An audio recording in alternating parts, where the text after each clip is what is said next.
SEO programmatique en 2026. On va faire un petit peu le tour. La méthode qui résiste au spam update. Le SEO programmatique peut créer 100 pages utiles ou 100 pages inutiles en une seule journée. Et Dieu sait de quoi je parle, puisque ça, on le teste, nous, de manière conséquente depuis 2021. L'outil elle-même, ce qui change, c'est la donnée, la valeur et le contrôle éditorial. Si votre méthode consiste à remplacer Lyon par Grenoble dans un texte identique ou quasi identique de manière sémantique, vous n'avez pas construit un actif, vous avez industrialisé le vide. Ça a pu marcher dans le temps, ça ne marche plus.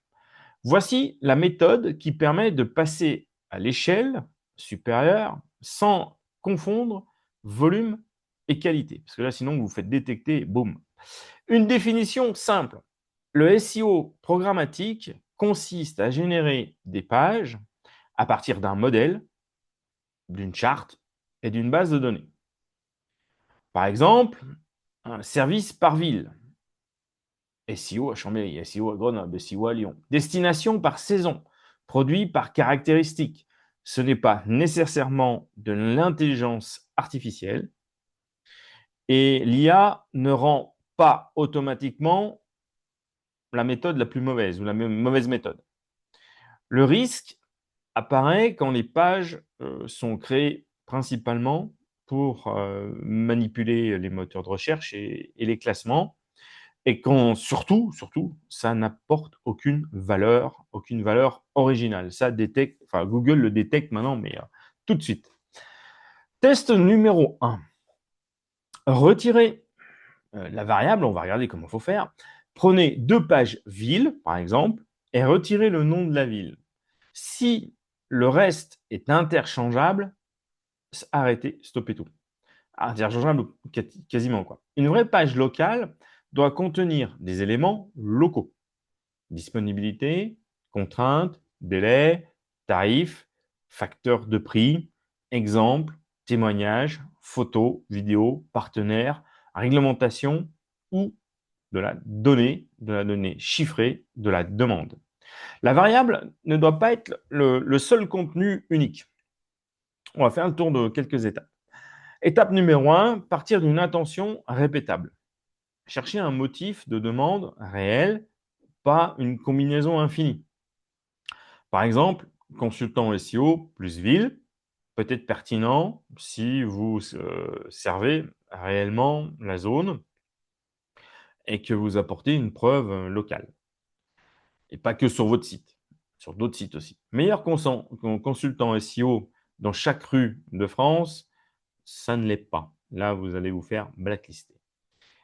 Définissez la personne, la décision et l'action attendue pour chaque famille de pages. Par exemple, faites un tableau. Une requête, des utilisateurs, un utilisateur, une ou des preuves et des actions. Deuxième étape, construire la base de valeur.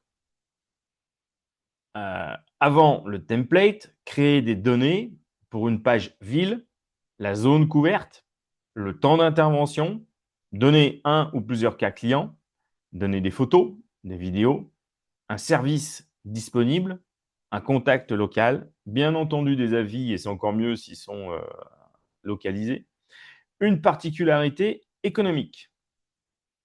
Pour une page de destination, saison, accès, capacité, équipement, événement, disponibilité, prix ou facteur de prix. Par exemple, Courchevel en été ou Courchevel en hiver. On peut peut-être quasiment avoir les mêmes activités, mais encore pas du tout. Le template ne sauvera rien. Étape 3. Décrire un template flexible.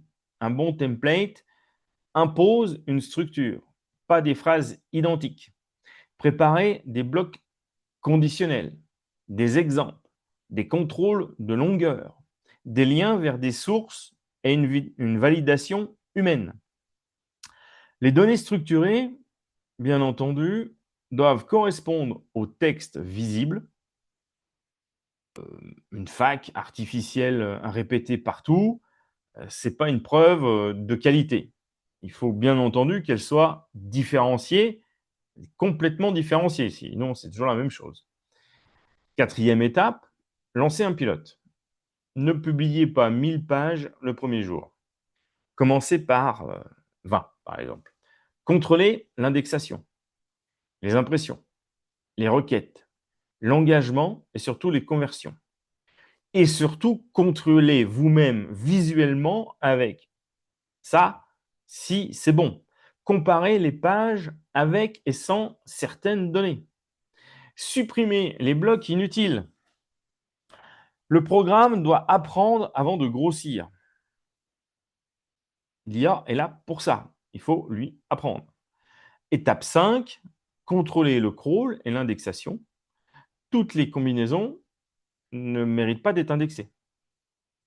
Évitez les URL infinis, les filtres sans demande, les canoniques incohérentes, par exemple, et les pages orphelines.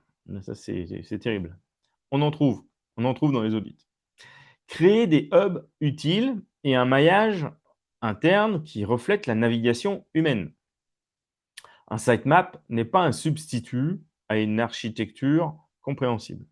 Il faut que l'humain comprenne, et bien entendu, le moteur de recherche aussi. Faites-vous un schéma. Hub, région, par exemple, ville, service.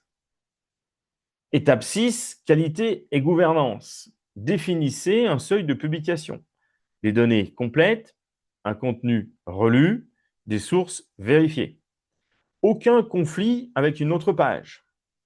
Une expérience mobile correcte, voire même plus que correcte, parce qu'il faut qu'aujourd'hui, ça marche très très bien.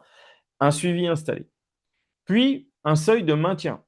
Si une page ne sert personne après une période suffisante de contrôle, soit vous l'améliorez, vous la fusionnez, ou vous la retirez. Et des pages qui ne servent à rien, on les enlève.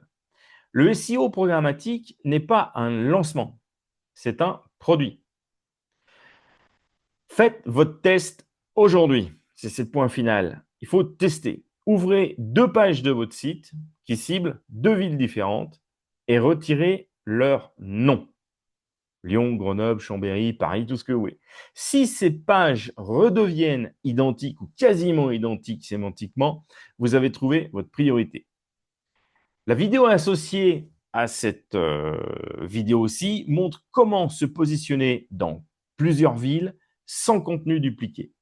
Je vous conseille de la regarder avant de créer une seule page supplémentaire. À très bientôt.